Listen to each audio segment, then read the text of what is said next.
Dans cette vidéo, je vais vous présenter l'un des plugins de cache les plus populaires, c'est Lightspeed Cache. Mais juste avant, je souhaite faire un petit disclaimer. Déjà, quand vous installez un plugin de cache, n'en installez pas un autre. Là, vous voyez que j'ai Lightspeed Cache, mais on a plein d'autres qui existent.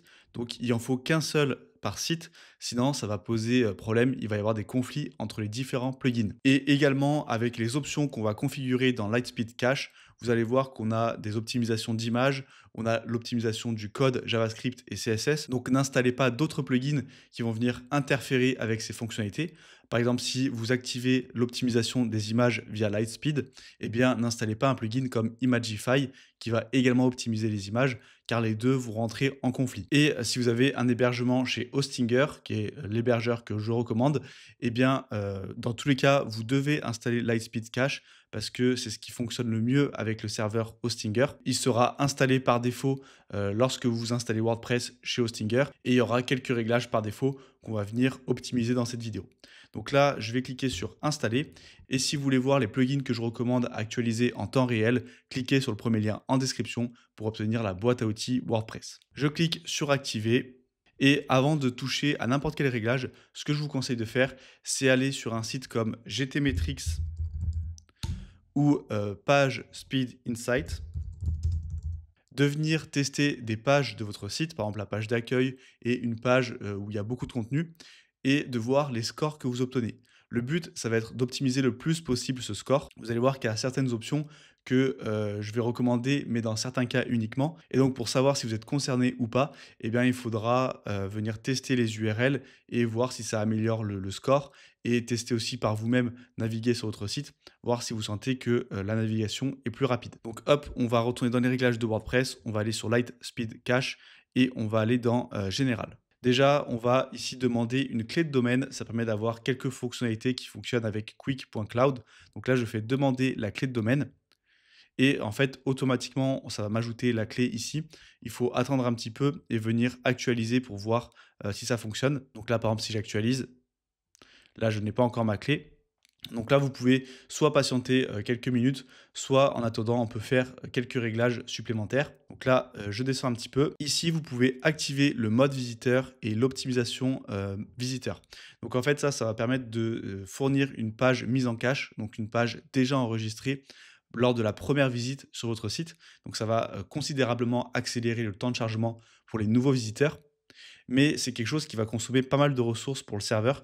Donc si vous avez un hébergement low cost, ça peut nuire à vos performances plus que les améliorer. Donc là, on arrive à une option où il va falloir faire un test de votre côté, voir si en activant ou en désactivant, dans quel cas vous avez la meilleure performance. Si vous êtes chez Hostinger avec la formule de base la moins chère, je déconseillerais d'activer cette option. Et si vous êtes sur la formule intermédiaire ou la formule la plus chère, là, vous pouvez l'activer. Normalement, ça ne devrait pas poser de soucis. Je vous invite quand même à faire un test de votre côté pour vérifier que ça fonctionne bien. Ensuite, ici, on va ajouter l'IP de notre serveur pour certaines fonctionnalités. Donc ici, vous cliquez sur vérifier mon IP public, vous copiez la valeur et vous faites coller ici et on va faire enregistrer les modifications. Là, on peut voir qu'on n'a toujours pas la clé de domaine, donc on reviendra un peu plus tard dessus pour voir qu'elle est bien activée. En attendant, on va aller dans l'onglet cache ici. Moi, je suis sur un site de test et donc là, vous voyez que il me dit qu'il faut avoir un serveur web Lightspeed pour que ça fonctionne. Donc là, c'est le cas avec Hostinger, vous avez un serveur web Lightspeed, mais dans le cas où vous avez un autre hébergeur qui n'a pas de serveur compatible et que vous avez ce message, eh bien, ça va pas servir à grand chose de configurer ce plugin.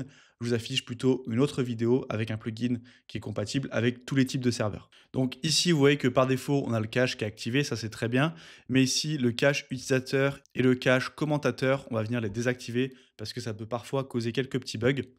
Et ici, le cache mobile, par défaut, il sera sur inactif, mais je vous conseille de le passer sur actif. Ensuite, on remonte et on va dans l'onglet TTL. Ici, c'est les durées de cache, donc on va les laisser par défaut.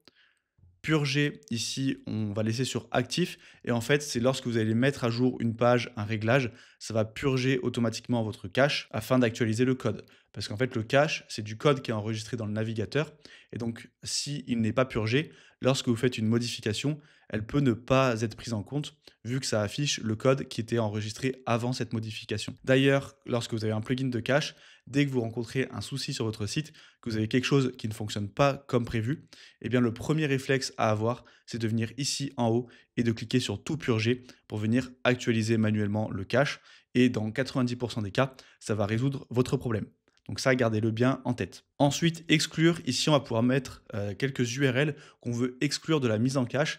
Ça peut être utile dans certains cas. Par exemple, si vous avez un plugin LMS, un plugin qui permet d'héberger des formations en ligne. Moi, j'ai LearnDash. Eh bien, j'ai exclu les URL parce qu'il y avait des petits soucis dans l'espace membre. Donc, il vous suffit de venir récupérer l'URL concernée et la coller ici. Pareil, si vous avez un plugin comme Fluent Community qui permet de créer une communauté sur WordPress, eh bien, il y a également des petits bugs d'affichage et de chargement. Donc, il faut venir exclure les URL. Donc ça, c'est vraiment dans quelques cas très spécifiques. Ensuite, ESI, ça permet de fragmenter le chargement de la page par morceaux. Mais dans la plupart des cas, ça ne va pas forcément accélérer le chargement de la page au global. Et Google n'aime pas forcément ça. Donc, on ne va pas l'activer. On va le laisser inactif ici. Ensuite, si je vais dans l'onglet Objets, ici, on peut activer la mise en cache d'objets. Et là, vous voyez que moi, extension Memcached, elle est désactivée parce que c'est sur un site de test. Mais lorsque vous êtes hébergé chez Hostinger, ça sera marqué ici activé partout. Donc vous aurez juste à switcher sur l'onglet actif et à faire enregistrer les modifications. Et si vous voulez vraiment optimiser au maximum, vous pouvez passer sur la méthode Redis qui est dans la plupart des cas un peu plus performante. Mais parfois, il y a certains hébergeurs où ça ne sera pas activé par défaut.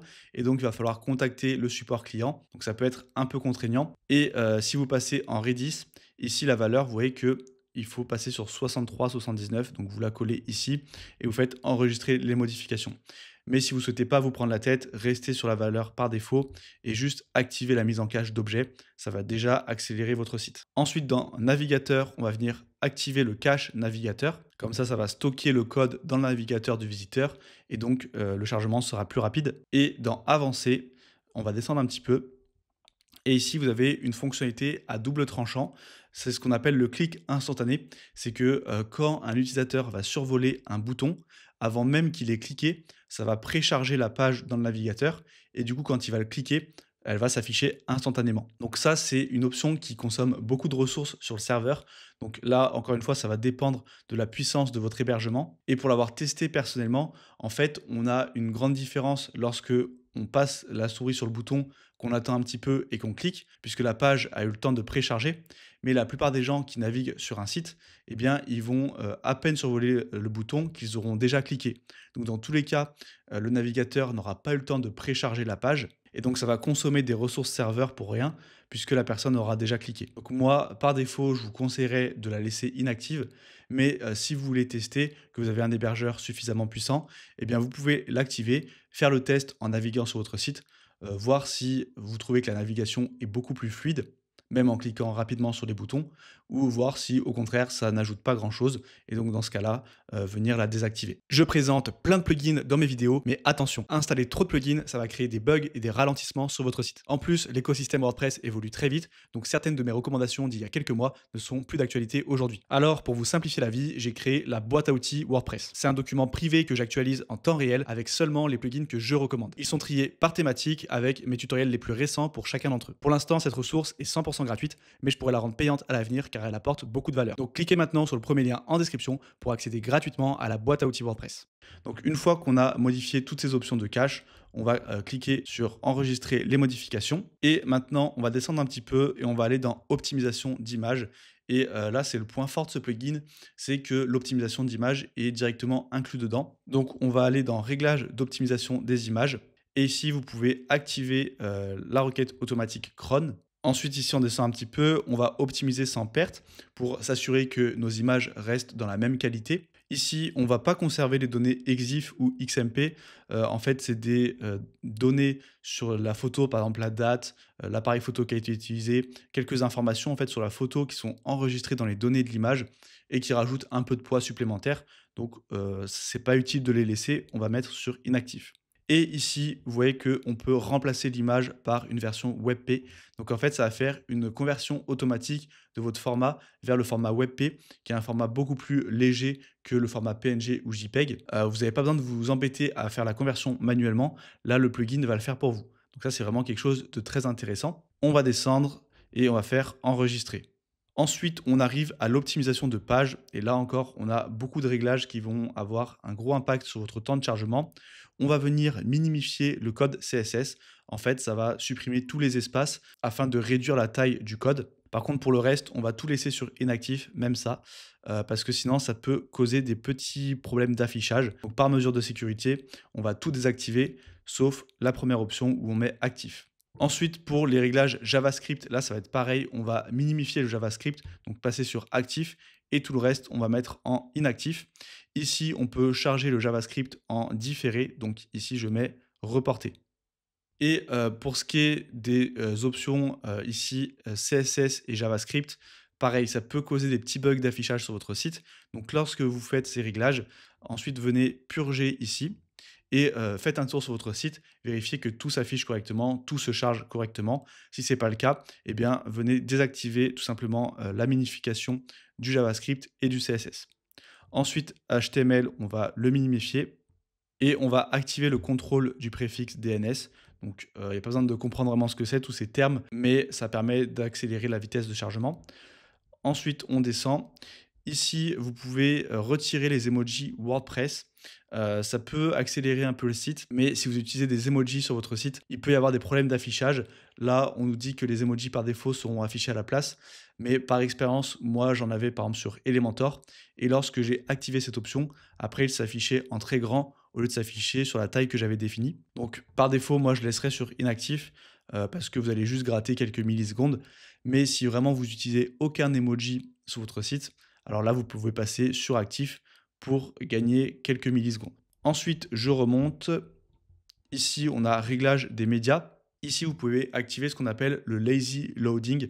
Donc, en fait, ça va charger uniquement les images qui s'affichent sur l'écran. Donc, si vous avez une page très longue, ça va uniquement afficher les images qui sont ici et pas afficher toutes les images de toute la page qui sont en bas. Mais là, pareil, par expérience, ça crée une expérience utilisateur qui est pas très agréable parce qu'on voit les images apparaître au fur et à mesure. Donc c'est une option qui peut vous faire gagner beaucoup de temps de chargement, mais qui moi personnellement, je n'aime pas utiliser parce que je trouve que d'un point de vue affichage, expérience utilisateur, c'est pas terrible.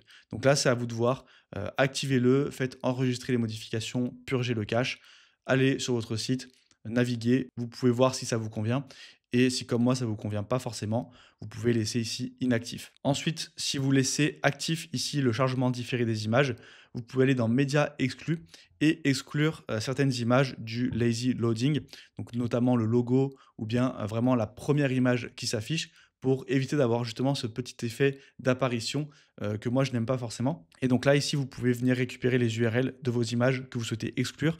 Par exemple, vous allez dans Médiathèque, vous venez retrouver votre logo. Donc là, moi, j'ai aucun fichier média, mais si vous cliquez sur votre logo, ici, vous aurez une URL que vous pouvez venir récupérer et coller juste ici. Donc une fois que vous avez fait tout ça, vous pouvez cliquer sur enregistrer les modifications afin d'enregistrer tous les réglages qu'on a fait dans la partie optimisation de page. Et à ce moment-là, vous aurez normalement un site qui sera vraiment optimisé au niveau de la vitesse. Donc faites un avant-après sur GTmetrix et page Speed Insight. Et si avant cette vidéo, vous n'aviez aucun plugin de cache, la différence devrait être notable. Si vous voulez connaître mes dernières recommandations d'outils et de plugins avec les tutoriels les plus récents, cliquez sur le bouton juste en dessous pour télécharger gratuitement la boîte à outils WordPress. Vous retrouverez les plugins triés par thématique. Et je vous affiche une vidéo très importante pour optimiser la vitesse de votre site puisque le cache, ça ne fait pas tout. Il y a d'autres critères vraiment très importants. Donc je vous conseille d'aller voir cette vidéo.